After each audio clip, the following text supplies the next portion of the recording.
To Small Practices Group. For those of you who haven't attended our meetings previously, I'm Christina Marsh. I'm one of the co-chairs, and Kristen Giannatasio is my fellow co-chair. I just wanted to, Corinne, I see that you're requesting live transcription, and I have to admit my non-Zoom knowledge at this moment and just ask what that does. So I'm not sure. I don't know, just ignore it. Sorry about that. Oh, okay. All right.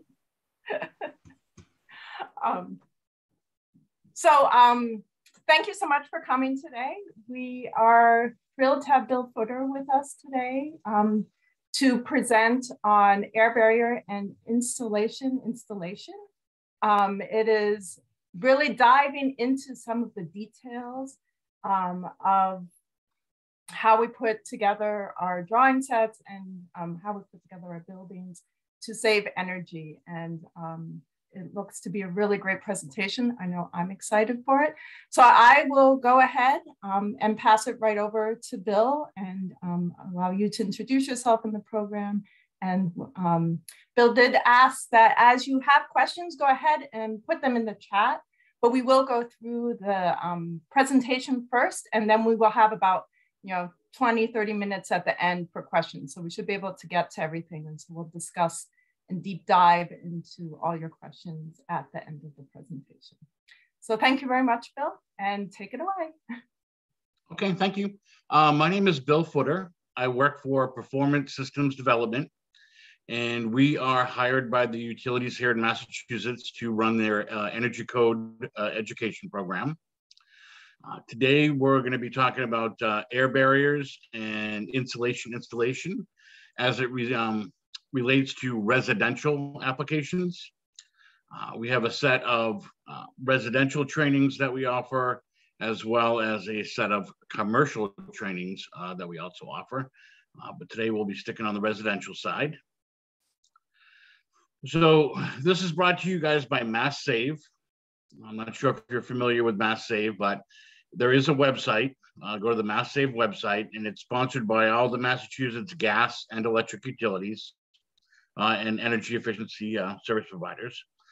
And basically, you can find all the information as far as it relates to energy conservation offers that are offered by our utilities here in Massachusetts. So you can find information on the Mass Save website about getting energy audits done on your home, incentives for having insulation work done. There are rebate forms for purchasing energy efficient equipment. There's information about the heat loan. Like if you participate in the energy audit and you're eligible for like insulation upgrades in your home, as well as heating system upgrades. The heat loan is basically, it's a 0% interest loan that's offered by the utilities. They buy down the interest, and you can basically pay it over 5 years interest-free to have energy efficient upgrades done in your own home. It also, the Mass Save website includes what's available to commercial buildings as well, as far as like lighting upgrades go, or pumps, or mechanical upgrades. There are new construction rebates on the Mass Save website. You can also find the code section on the Mass Save website, where we've got lots of educational forms posted up there. I did include a couple of handouts in today's presentation for you, but we have a lot more documentation like that on the Mass Save website for your review. And again, it's free to go on the Mass Save website and look, and there's lots of different ways that you can save money utilizing the Mass Save website. So you also this course is eligible for some continuing education credits. So you guys can get your AIA learning units for this course. And we'll get started on the air barrier and insulation installation. So today what we're going to do is we're going to cover air barriers and the code, the advantages of a continuous air barrier, advantages of proper insulation installation, field inspection tips, and we'll save some time at the end for some summaries and questions.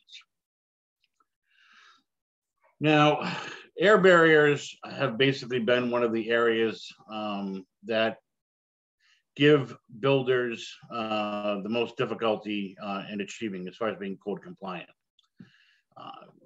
Installation, duct leakage, and interesting enough, lighting, as well as air sealing. There was a study done back in 2016 by the Department of Energy. Those were the 4 areas that people had the most difficulty complying with as far as the energy code goes. And this study here kind of shows it. If you look at this graph here, the proportion of homes complying with the 3 air changes at 50 air leakage limit. Basically, you know, the 2012, 58% of the homes failed the blower door test. So that's, you know, pretty significant amount. And with the air sealing that's done, I mean, you basically got your one shot. It's not one of those things that you can go in and correct afterwards. You know, so you want to make sure that you're getting your air barrier started, you know, and completed right from the get-go. And hopefully, as we go on this presentation, you'll see some ways that, you know, we can definitely make the houses more tight and achieve that 3 air changes at 50 or less that's required by code. And in stretch code homes, it was a little bit better. You know, 70% of the homes were passing in stretch code towns. So what is an air barrier? And I think this is where people do the most misunderstanding of the air barrier. They think that the air barrier is just the house wrap that goes on the outside. I think when we talk to a lot of like audiences and everything, you know, they assume if they get that barrier put up correctly, you know, they're going to have a tight air barrier, and that's just not the case. Your air barrier is a system that's going to separate the conditioned space, you know, from the unconditioned space or the outside. It's going to resist air pressure differences and control air infiltration. And it should be continuous over the building thermal envelope. And it should also have a lifetime as long as the building. And most of the time, your air barrier is not just one component or system. It's many different systems that are all working together to achieve that air barrier. It's not just one piece. So if you look at the, you know, the outside of the house and the house wrap, of course, yes, that is important. You want to make sure that that's put on correctly and all your seams and everything are taped properly. You don't have holes in the air barrier. But there's also a lot of work you're going to need to do from the inside. And this presentation will show it as well, because we're not just concerned with air going to the outside. We're just concerned about our conditioned air going to unconditioned spaces. So you don't want your heated air going into like wall cavities, traveling up through, going through wire penetrations, and then eventually ending up in like an attic, or, you know, going down into the basement. So you're going to want to seal those areas off from the inside as well. And there are lots of areas you'll see as we go through this presentation that you're going to want to address and make sure that you've got sealed up properly.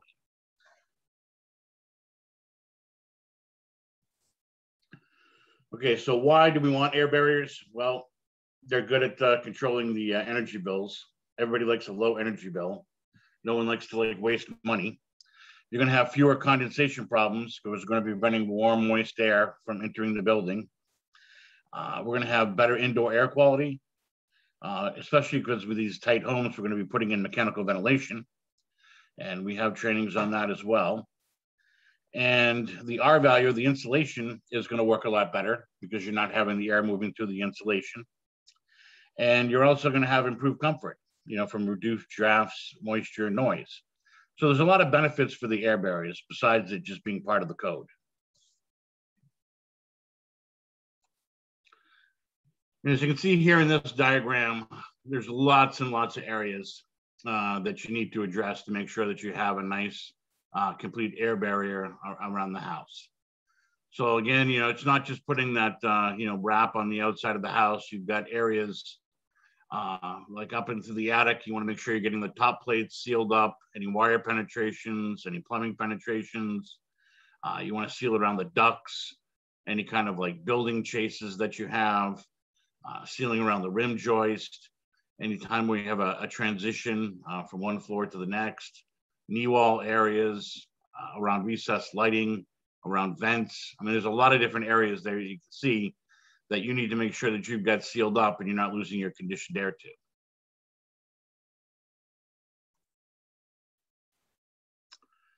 So again, it also is going to help us, reduce a little bit of, condensation problems that we're going to have, because we're also going to reduce that outside air, from coming in to our warm house and having water condense on surfaces. And if you have too much, you're going to have some mold and mildew problems. Also, loss of R value to air leakage. This is a pretty good chart here. If you look on the left of the chart, you can see the R values listed on the left side. On the bottom, you've got the wind speed, miles per hour. So this basically shows the drop in effective R value as air infiltration increases due to wind. So here we've got like an R14 bat that's put in, and we have just a 5 mile per hour wind acting upon the house. Now that 5 mile per hour wind, which isn't really that much, and you can imagine happens quite a bit here in this area, it basically lowers the insulation's effective R value from a 14 down to an 8. So if we're going to be taking the time to install insulation and make sure that it's up to code, we also want to make sure that that insulation is going to perform at the, the R value that it's rated at. And by having a complete, and thorough R value, that's going to help, the effective R value stay, near where it's rated. You're not going to have these significant drops of almost like 50% in effective R value just from a 5 mile per hour wind on a house. So again, that's another reason why we want to make sure that we have a nice complete air barrier. Is we want to make sure that our insulation is performing at the R value that it's rated at or close to it. So our air barrier is not a vapor barrier. That's another different thing. And the air barrier also is not equally a water resistive barrier. So we've got a couple of different things here. We don't want to confuse, different parts of the building. So the vapor barrier slows our vapor diffusion, and a water resistive barrier prevents liquid water intrusion. So our air barrier is going to be a completely different component of the building that's going to basically prevent that conditioned air from going outside and also prevent unconditioned air from coming inside. So it's a completely different technology. Another important thing, so you get your vapor barrier here. We look at this fiberglass insulation that's in the studs here. You've got your vapor barrier on the outside of the insulation, that craft-faced fiberglass bat. But this is not an air barrier. I don't know if you've ever noticed, if you're going through like a home, especially like up in an attic area, if you pull the fiberglass bat back, you'll see all kinds of like, dark streaks in the fiberglass bats. The color's either gone from like pink to like a blackish color. What that is that's the air moving through the fiberglass insulation. And basically it's just filtering out the dirt that's in the air.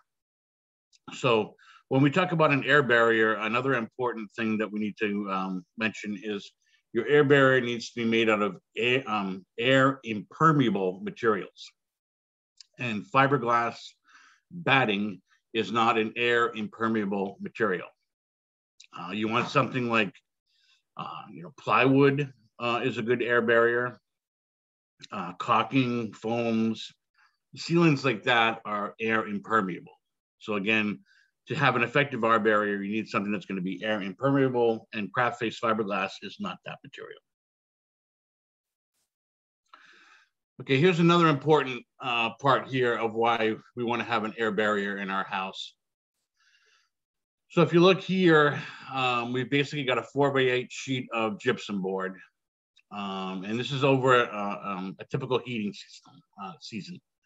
So we've got a 4x8 sheet of gypsum board. Our interior temperature is at 70 degrees Fahrenheit, and we have a relative humidity of about 40%. So in a typical heating season, if we don't have any gaps or holes or anything like that, we are going to get some vapor diffusion, even with a tight air barrier, but you're going to get less than a quart of water through a typical heating season coming in through diffusion.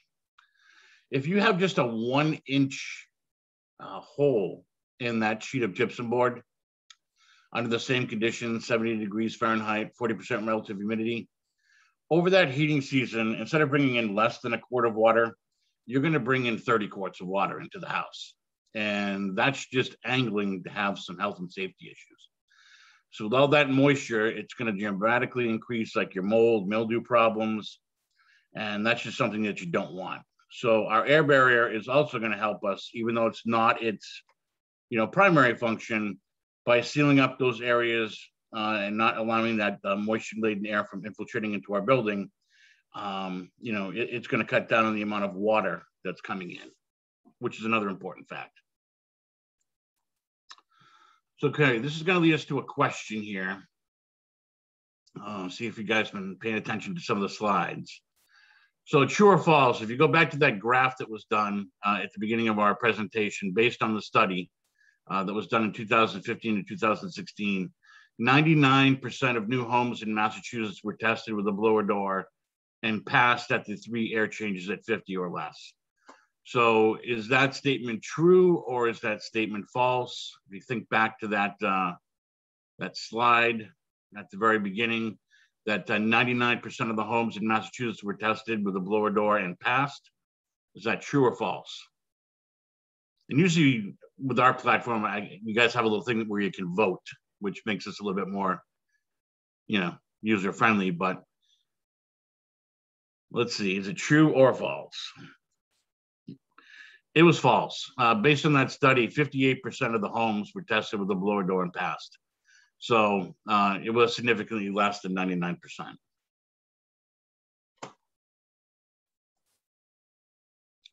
Okay, so now we'll look at the air barriers and what the code requires. So again, this is just reminding that the materials assembled and joined together to provide a barrier to air leakage. This comes right out of Chapter 2, the definition of an air barrier, that they are material or materials assembled and joined together to provide a barrier to air leakage through the building envelope. An air barrier may be a single material or a combination of materials. And I can tell you 99.9% of the time, it's going to be a combination of materials. It's not going to just be one material.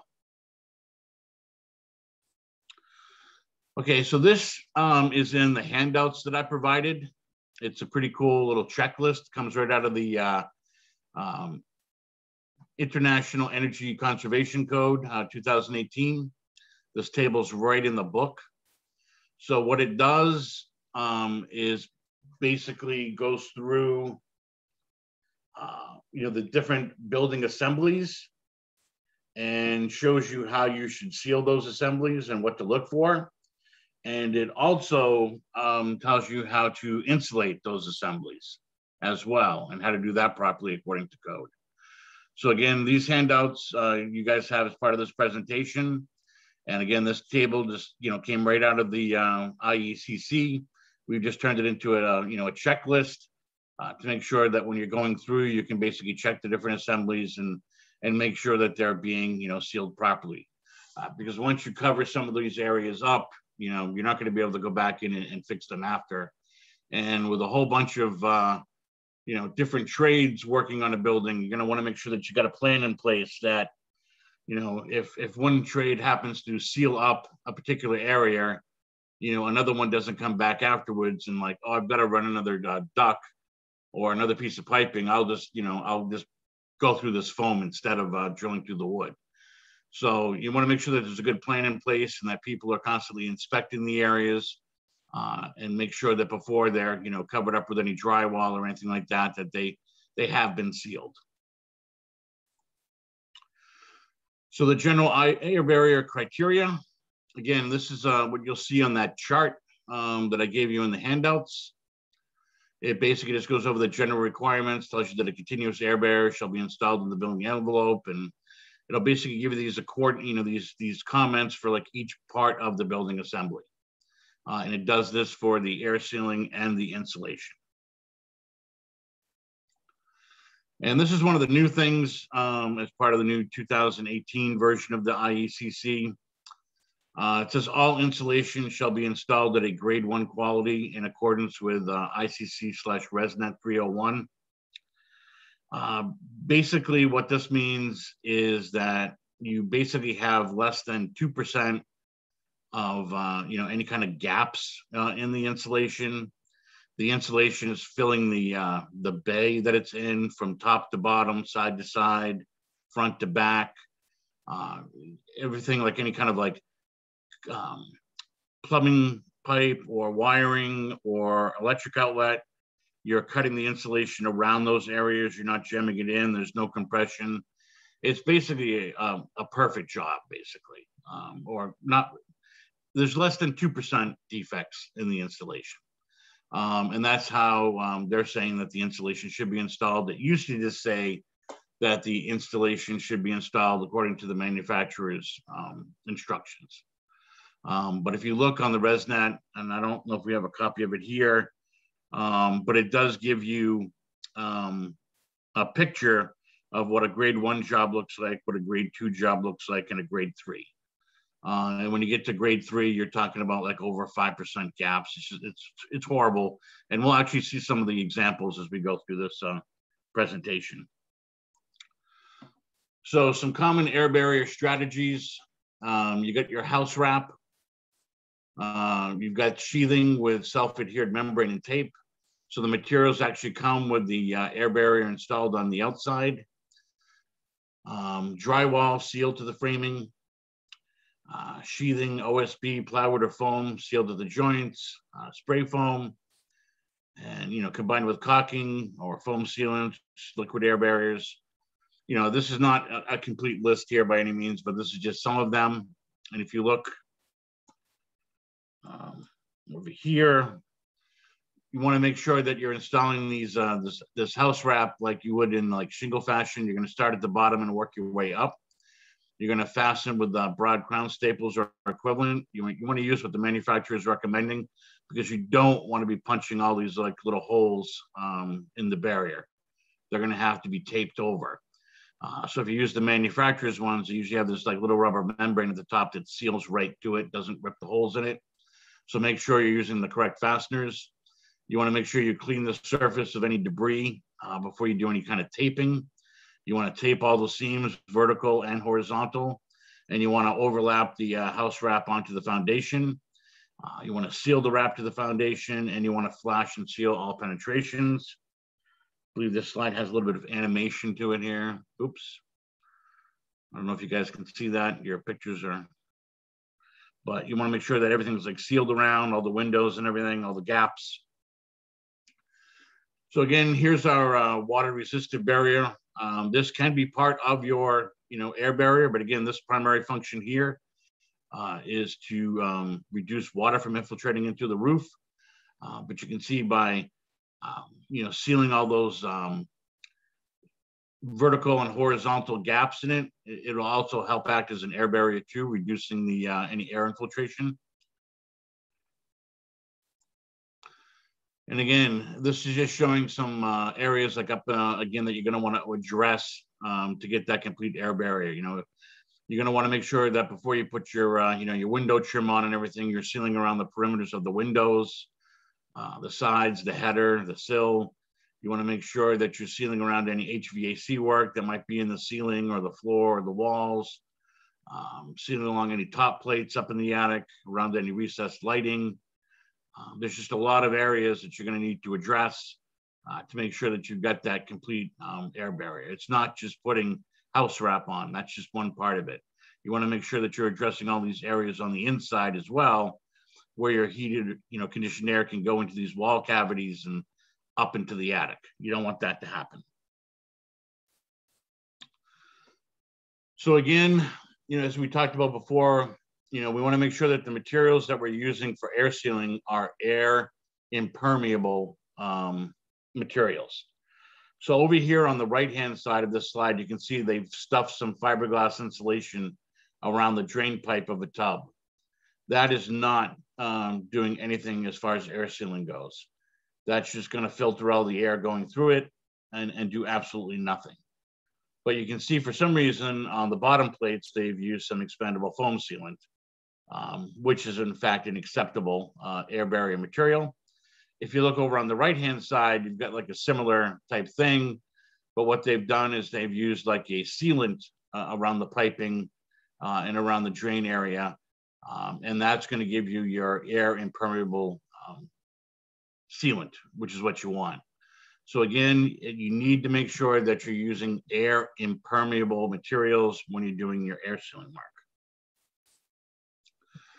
So we have another question here, true or false? A home's air barrier is typically comprised of a single air barrier product, true or false? And again, that is false. A home's air barrier is typically comprised of many different materials working together to form a continuous air barrier. Okay, so now what we'll do is we'll go around looking at our air barrier as we're doing our framing.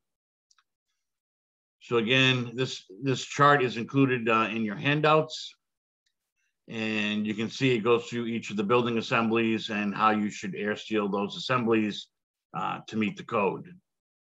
And again, if you're following this checklist and you're sealing these areas with the correct materials, chances are you're going to achieve that, that air changes at 3 or less by following this checklist and using the correct materials.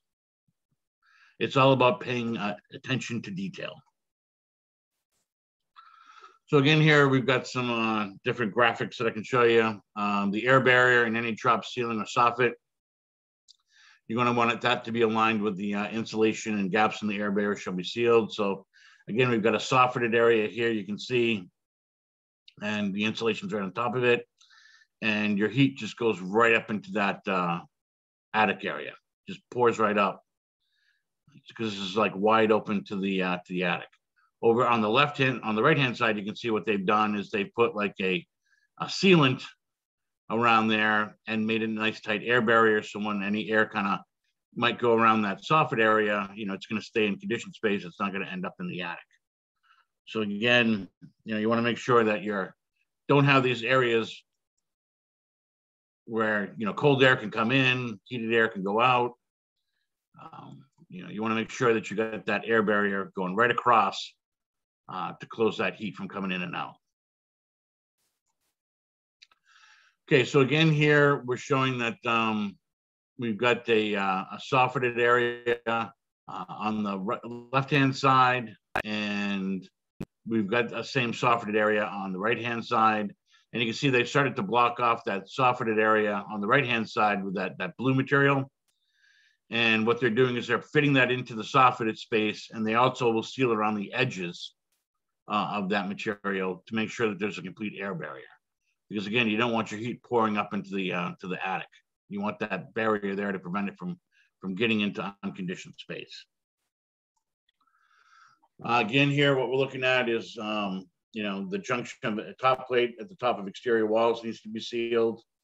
And again, you want to make sure that you get an air barrier in place there, because you don't want your air coming, from the attic down in or cold air from outside. Same thing from a knee wall. You're going to want to make sure that you get the knee wall areas sealed completely, going from the top all the way down to the bottom, because you don't want any air coming in from like any kind of like soffit venting that might be out here, going through your floor cavities and chilling down your floors and everything. So you want to make sure that you've got that air barrier in place as well. So again, your air barrier is in lots and lots of different locations. You just need to make sure that you're addressing all these locations. That's why that checklist is a pretty handy thing to have and carry around. So again, here's a knee wall area on the left. You can see the fiberglass bats in the knee wall. And over on the right-hand side, you can see again that they're blocking off that knee wall area. And they're also sealing around the edges of that material as well with a caulking or foam sealant to make sure that you've got a nice tight air barrier. You just don't want to fit, a blocking material in. You want to make sure that you're sealing around that blocking material as well to make sure that you get that nice continuous air barrier. So again, insulated corners, very important. You want to make sure you get insulation in those corners. So it's again, you want to make sure that the framing is done correctly with the insulated corner. You can also see the white material that they've used to start doing some air sealing in that area. You can see that they're getting around the electric box that's down there and everything. They're sealing in between the joints of the wood. So here, you're going to make sure that you're getting your insulation in, but you're also doing your air seal. Okay, and again, with the windows, again, depending on the gaps that you're having around your windows and doors when you put those in, you need to make sure that you're using the correct material for the application. There's no one size fits all, material when it comes to air sealing. Around these doors or around windows, it's great to use the foam sealant. It really, fills in, but you want to make sure that you're not using the high expanding foam because that can actually put pressure on the door jambs and the window jambs and prevent you from opening and closing your windows and doors. So again, you want to use a low expanding foam, or what you could use is a backer rod material to fill in the big parts of the gaps and then seal around those with a caulking. And again, saying the right materials for the right cause. If you're doing something like a chimney chase, again, you want to make sure that your air sealing materials there are going to, meet the fire code, that they're going to be, fire resistant. So you'd want to use like, a sheet metal material around that with some furnace cement. You definitely would not want to be putting, like a cardboard material and an expanding foam sealant around a heat source. So again, you need to make sure that you're using the right materials for the right applications. Okay, here what we've got is kind of doing a 2-for-1er. The rim joist, making sure that that's all sealed. What they're doing is they're using a spray foam insulation to not only air seal the rim joist, but also give them the R value they need on their rim joist as well. So unlike fiberglass insulation, the expandable foam sealant makes a good expandable foam insulation, makes a good air barrier. So here you can get 2 jobs done with one by insulating the rim joist and also getting your air barrier. You just want to make sure that you've covered the entire area and the perimeter of it, has a nice tight seal. So again, here we see like an example of a garage to living space transition. And again, on the left-hand side, it's just kind of showing you want to put the blocking in there and then seal around that blocking and then put your insulation up to make sure you have a nice tight air barrier. And you can see that's what the person is doing on the right-hand side. They've got the blocking in place, and then they're actually sealing around that blocking with an expandable foam sealant. So again, that'll give them the nice tight air barrier.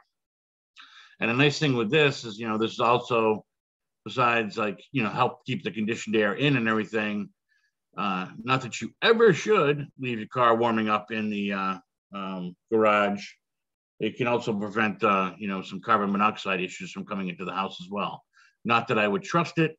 And as I said, you should not be warming up your car in your garage. You should move it outside to warm up. But it can also help from that air sealing, again, as we learned earlier in the presentation, can also help keep outdoor pollutants from coming into your house as well.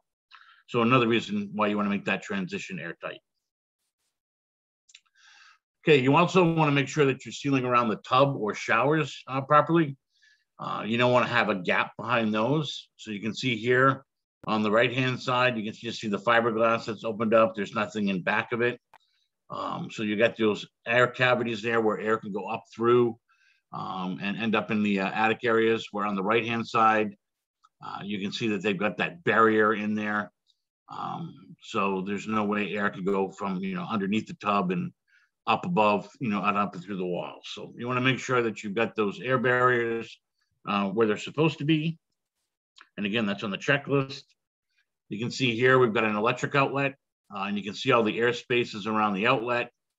You can see like the punch outs where the wire comes through, and you want to make sure that you've got those addressed as well, because you don't want any heated air getting in around your outlets and following the wires, and going up into the attic and, through the ventilation to the outside or down into the unconditioned basement. Okay, poll question number 3, which of the following is not an intended outcome of installing a continuous air barrier? Avoid decreasing the effective R value of insulation, improve comfort, slow the movement of vapor, reduce condensation risk. So what is not an intended outcome? Well, we want to avoid decreasing the effective R value of the insulation, that's for sure. We definitely want to improve our comfort as much as possible. We do want to reduce the condensation risk, but one of the other unintended consequences is we slow the movement of vapor coming from the outside to the inside. So that's a huge consequence there. Helps prevent moisture problems in the house and helps keep the integrity of the structure as well. Okay, insulation inspections. So per the North American Insulation Manufacturers Association, cavity spaces in which the insulation is being placed should be completely filled top to bottom, side to side, and front to back. Okay, you want to make sure that that whole entire cavity is filled. You don't want to have any, gaps or spaces or anything. And, even in cases where the code required add value is met with a product of thickness less than the cavity depth, the cavity space should be completely filled for the insulation to actually work properly. You don't want to have any kind of airspace. It's not often. I mean, sometimes around here we do have some cavities that are slightly large depending on when the construction was done.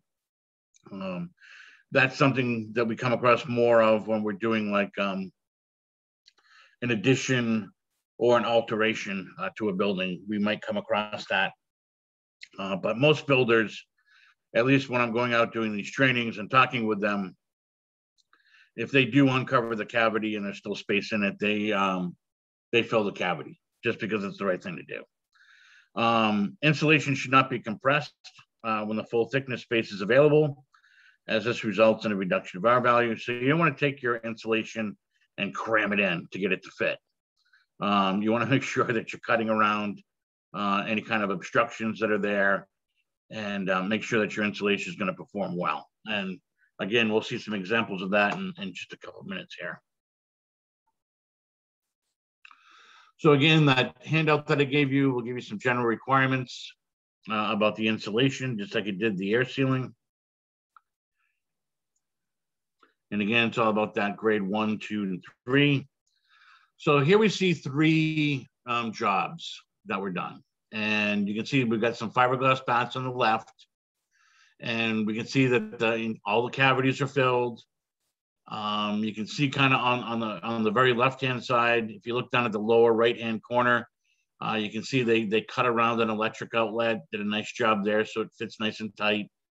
You don't have any gaps, you don't have any compression. They did a really outstanding job on that installation. In the center part, we can see we've got some blown-in fiberglass insulation. The only thing here, again, you want to just make sure that they basically seal up over those holes. You don't want to leave those open. But again, you don't see any gaps. They're filled properly, nice even job. And then over on the far right-hand side, you can see they've used some foam insulation. But again, the cavities are filled top to bottom, side to side, front to back. And they've also insulated around that, electrical box down there, kind of in the center of the screen. So again, we've got 3 good examples here using 3 different types of material where the contractor took their time and did the job correctly. Now we look at the guys that were running home on a Friday afternoon. So here we can see we've got gaps all around the insulation. It's been pushed in. They did not take the time to cut around the electric box. They just shoved it over it. And, the cavities aren't filled completely. Some of those smaller cavities there in between a couple of studs, they just took some insulation and put it in. But again, there's all kinds of gaps and spaces there. So this is not what you want to see when you see an insulation job being done, okay? They've just hurried through it, and this insulation is not going to perform anywhere near an R19.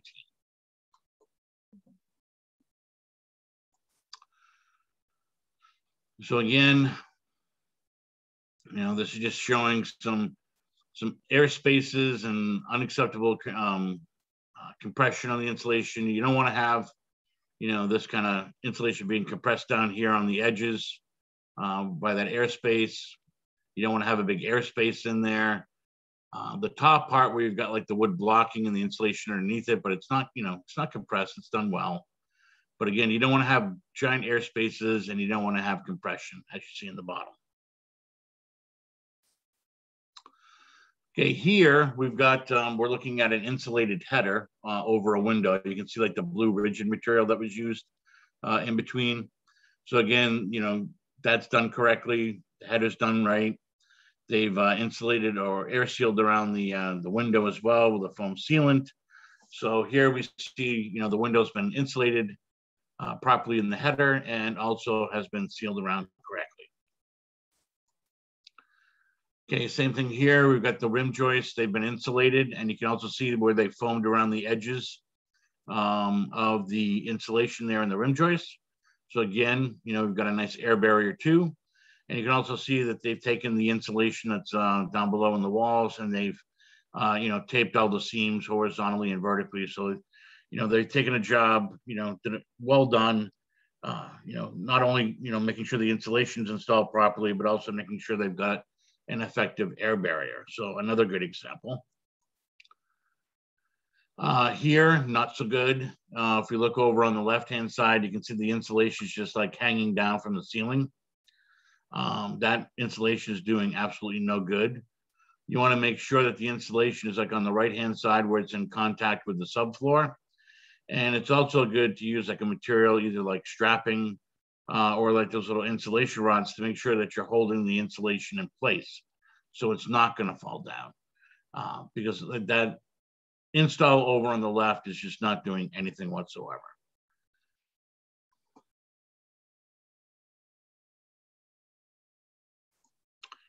Okay, so here we've got some examples of some narrow cavities. You're looking at a window detail again. Kind of looks like a circular window that was put in. But you can see even in the narrow cavities, the contractor took the time to cut the insulation to fit. They just didn't cram anything in there. You're seeing it from top to bottom, side to side, front to back. They cut around the little electric box that's down there on the lower right-hand side. And you can also see, if you're looking at the bottom of the window part there, there's some like triangular shaped pieces that they took the time to properly cut and put the insulation in as well.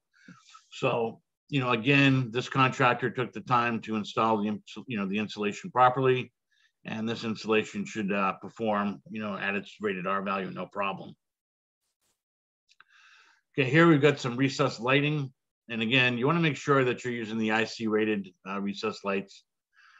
Those are the best. I mean, they already come, mostly air sealed, and they're also heat resistant. They're just the ones you want to use. The older recessed light cans, you can build like an insulated box around, but in doing so, you need to make sure that you've got the proper amount of airspace around that light fixture so it won't overheat and shut off, because there's nothing a homeowner is, it's not desirable when a homeowner has their lights on in a room and they start blinking and start to slowly go off one at a time. People just don't really like that effect. But with the IC rated ones, you can see like the top of that can's already sealed. So you're pretty much just sealing around the perimeter or the edge of the can to seal up that area.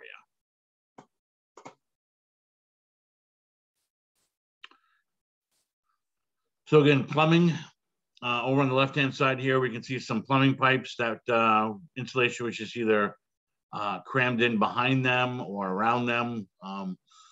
They didn't take their time to cut around the fixtures. Where on the right-hand side there, you can see that they've cut around all the electrical boxes properly. You're not seeing any compression. The cavities are filled front to back, top to bottom. And even the smaller cavities underneath the window, they took the time to cut those to fit. So they really did a nice job there as well. So our mechanical roughing, well, again, you're going to want to seal around the ductwork. And as we all know, building cavities cannot be used as ducts. They can't be used as supply ducts or return ducts. You need to use actual ductwork. And we can see here some metal ductwork. And what they've done is you can see the pink foam they've sealed around the duct chase. to help with the air sealing.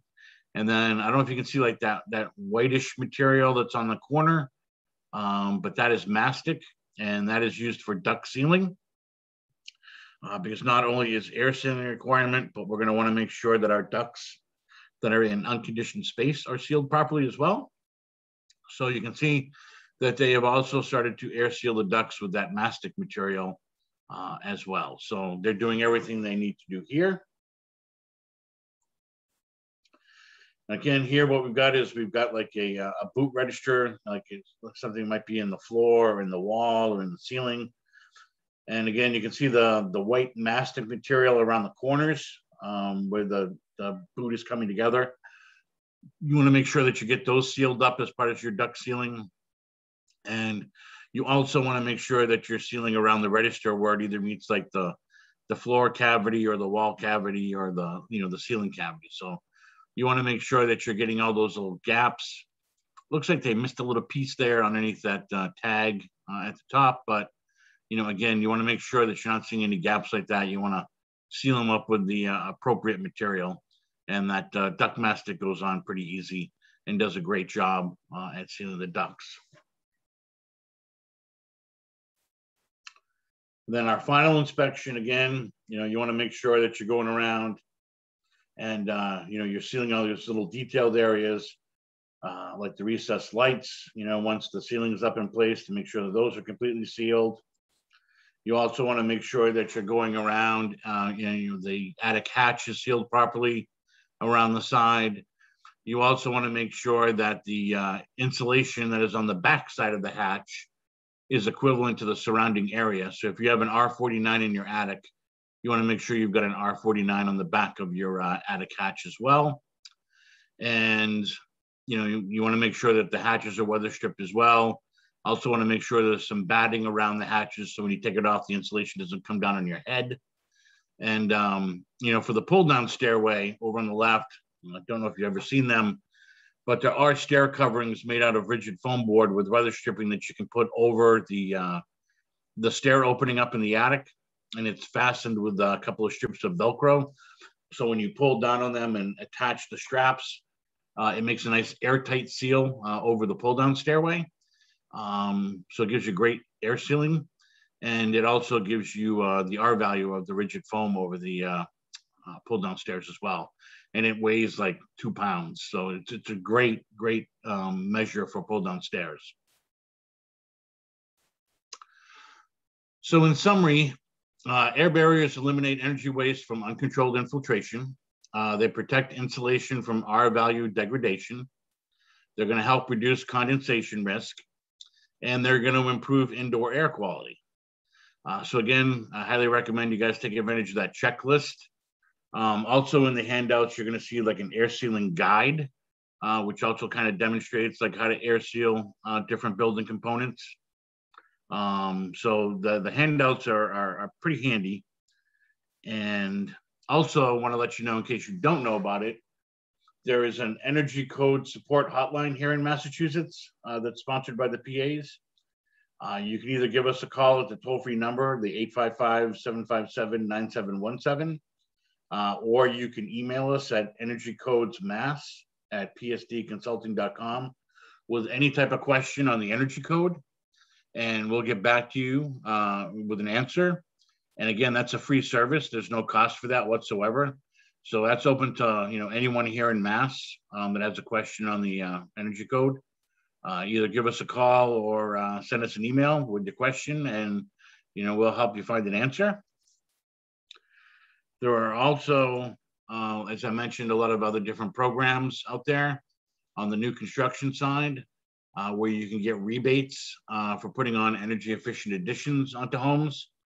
So I recommend you go on to the Mass Save website and look at those, because they can provide some pretty significant incentives to go energy efficient.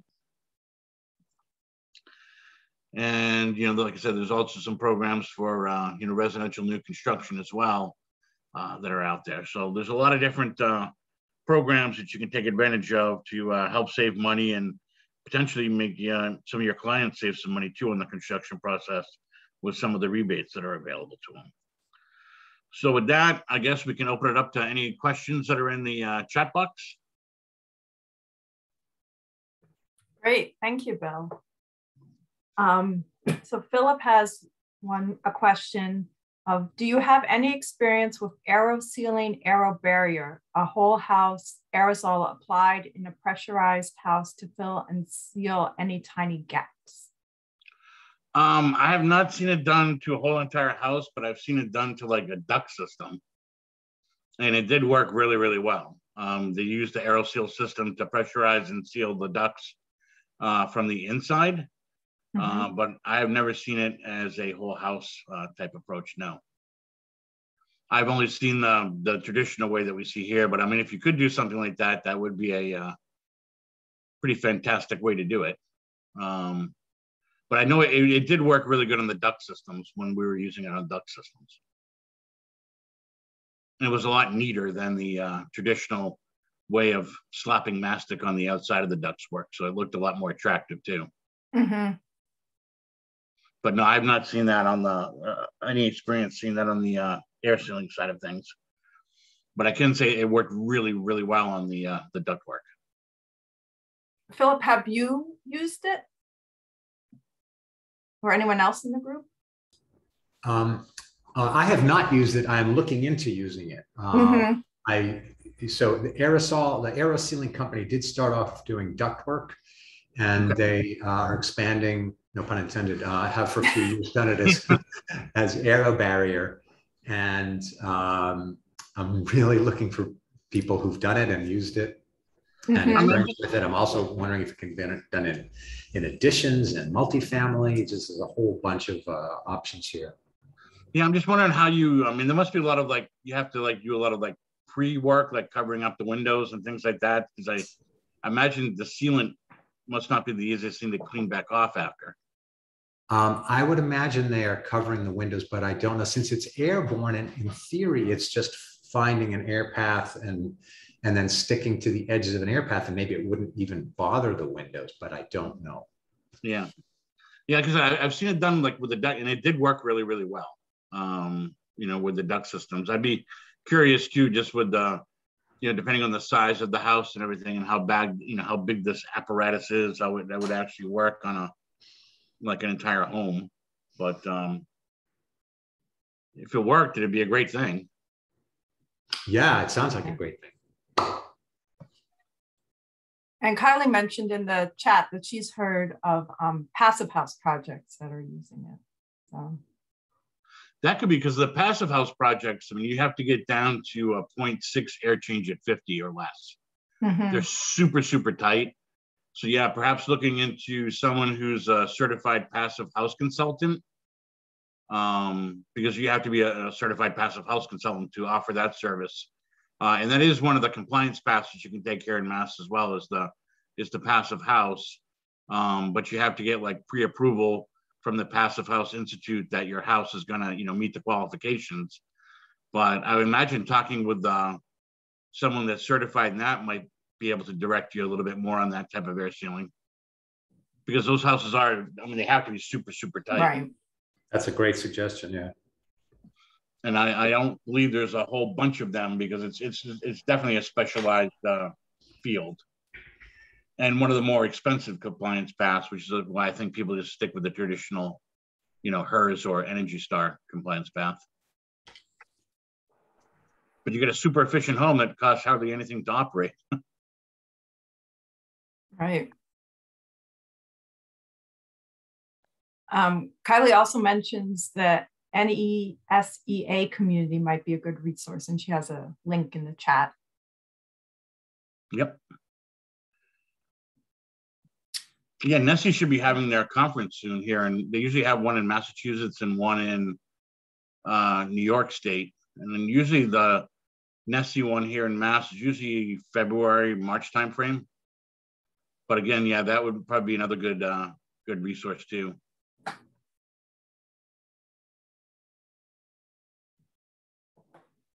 Oh, Kylie says it's from February 28th to March 1st. You Thank you. Thanks for the backup. No. But I've been to that conference, and it's a very good conference. I don't know if it'll be like live or if it's still remote, or I don't really know what to expect these days. I just carry a mask with me and go with the flow. Because so far this year it will be in person, but okay. Yeah, that's always pending, of course, during these times. Yes. Other questions?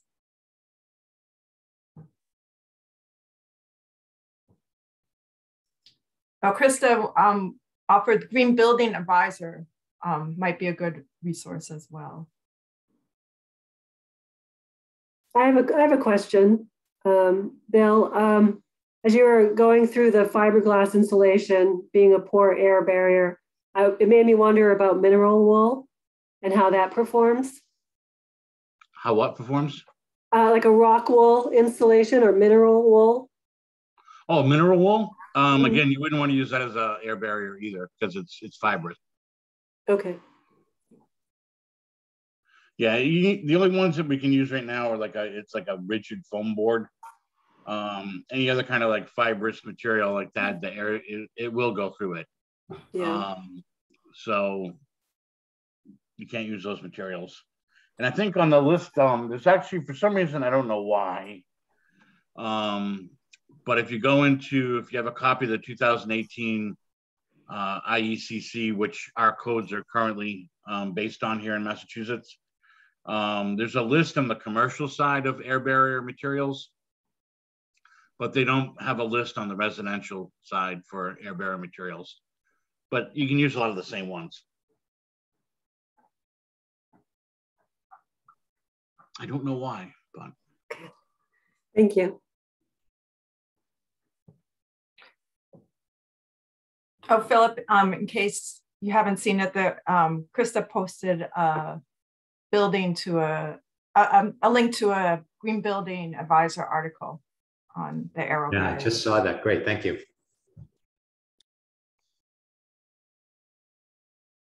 I'm gonna have to look into that too.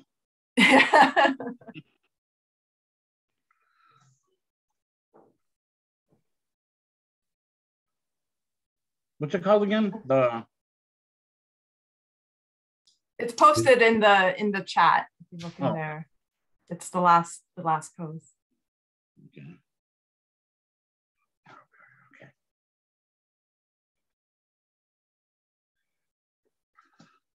Thanks. Does Mass Saves also offer kind of training for contractors on all these types of installations? They did. I think they still do. To become like a Mass Save contractor, you've got to go through a little bit of a process. Depending on what you want to do. Some of the contractors they have them separated out. They have home performance contractors, which will do the assessments and the sub work, like the insulation work, and then they have installation contractors that just do like the insulation work. But yeah, they've gone through training. They have to. There are certain guidelines. There's a whole book of guidelines that has to go through for the Mass Save program. As far as like doing the combustion safety testing, make sure that's being done. Making sure you're not doing anything that's gonna, cause a moisture problem. So yeah, they go through quite a bit of training, and all the auditors that are working in the program too have to be BPI certified. That are going out to the houses to do the assessments.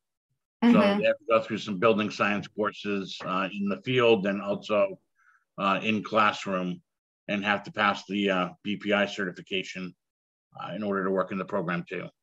So, and that's for the contractors that come out to do the or the auditors that come out too. So like I said, if you want to have like one of the Mass Save vendors come out to do like just the audit for you and then write up the scope of work. You can then go through and you can pick someone from the list of approved contractors, or they'll just assign someone. Or like I said, if you use one of the home performance contractors, which do the auditing and the installation, yeah, they also have to be the BPI certified. Everybody has to have the same requirements to do the work, and they have to follow all the codes too. So They got to pull the permits and everything too. The Mass Save program can't go rogue. But I mean, it's a good program. I mean, you get, you know, energy efficient light bulbs, you know, programmable thermostats. You know, and there's no obligation to do anything either. And a lot of things are done at no cost through that program too. Mm-hmm. And like I said, you can also purchase things directly on the Mass Save website too. Like if you just want to purchase some LED bulbs, you can purchase them and get, you know, it's like a point of purchase rebate right at the same time. So you don't have to send in any paperwork or anything like that. So it's a very valuable website. There's a lot of information. The only problem sometimes is finding it on the website. Because there's so much there. Yeah, so much stuff there. But, you know, we also offer, just so you know, we do code trainings every month that are open to anyone that wants to take them. And we do those the last Wednesday of the month from 1 to 3. We do a 1 hour residential topic and a 1 hour commercial topic. And again, that's done the last Wednesday of the month. And you can find a schedule on the Mass Save website for those. And there's no cost to attend those either. Oh, that's great to know. And if you register right now, because of like, you know, the COVID situation, they've extended it. You know, for those webinars, you can still get credit for those, even though it's typically not like a live event. Mm-hmm. And is So it different aspects every month, or is it? Yeah, we do a different topic each month. Mm-hmm. So, you know, we've got basically, I don't know, I think we've got like 16 different trainings on the residential side and on the commercial side. So I kind of just go down the list, Cycle through. Yeah, cycle through for people. But I mean, we have stuff like, you know, trainings on solar ready. So people understand the solar ready program, you know, making the house ready for solar right at the design. We've got stuff on the changes from the 2015 to 2018 IECC. We do a whole training on existing buildings. We've got stretch code trainings, third-party verification, so you can, you know, find out what like a HERS rater does. We've got mechanical ventilation trainings, air sealing trainings. Well, you just did that one. Duct sealing, manual J, manual S, hot water systems. What else have we got? Yeah, I think that's about it on the residential side. But, and then again, we also have stuff on the commercial side too. So we do like air barriers on the commercial side, talk about stretch code on, you know, both. And like I said, we just sent one training in for approval now that'll be on HERS rating. And that'll be like a 3-hour training. And most of the trainings you can either do, you can do like, we have 4 modules put together. And if you just want to do like a 1-hour training, we'll just pull one of them out. But if you want to do like a 3-hour training and get 3 credits, you know, we'll do the, you know, a 3-hour training for people. Mm-hmm. And then again, there's no cost for it. The utilities pay for everything. Mm-hmm. But yeah, the ones we do for Mass Save, it's the last Wednesday of the month from 1 to 3. And again, it's we start off doing a residential topic and then we'll do a commercial topic. But you can see what the topics are before you register. Mm-hmm. Right. And we usually have like 4 months scheduled out, so you can see what the topic's going to be for like the next 4 months on the website. And again, there's no cost. And you know, if you only want to do one, you can just do one. You don't have to do both. Oh, okay. Yeah, you can just do one. And then basically, when you register, you put in your information, like what kind of credits you're looking for and everything, and then we basically file and get the credits for you. Take care of everything, all in-house. Awesome. Yep. I'm feeling I'll see you there sometime. Yeah, the only time we change the dates is usually the November and December trainings.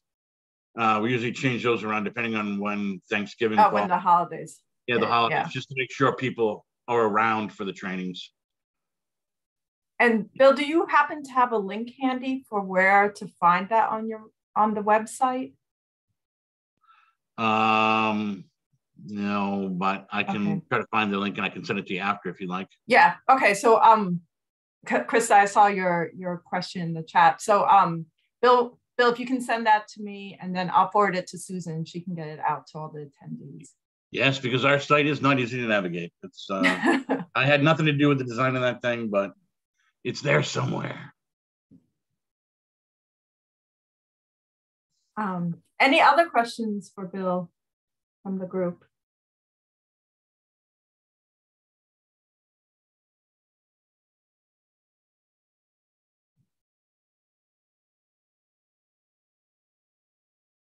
So if there aren't other questions, then I'd like to thank you, Bill, again for joining us and also pointing us to all these other resources that we can go to as we have questions as we do our design work and need CEUs and all of that. No, I mean, thank you for taking the time to have one of the trainings done. Like I said, there's all kinds of like different modules, and if it's something you're interested in, we'd be happy to do something again with you. Right. It's anytime. That's what we do. And like I said, if you have a question on the energy code, that hotline and email are a great resource too. Mm-hmm. We're usually dealing with a lot of builders asking questions and stuff on different projects. Thanks for taking the time to thank you. It was great. All right. Well, thank you everyone for coming, and we will see you next month. All right. Kristen, was there anything else that we need to announce? No, I think that's it. Next month, we're going to be having a network roundtable. So just more of a casual conversation where we can check in with all of you and share resources. We haven't had a network roundtable in a while, so we're looking forward to it. Yes, very much so. Yeah. Okay, great. Thank you, everyone. All right. Have a great day. You too. Thank you. Bye. Bye.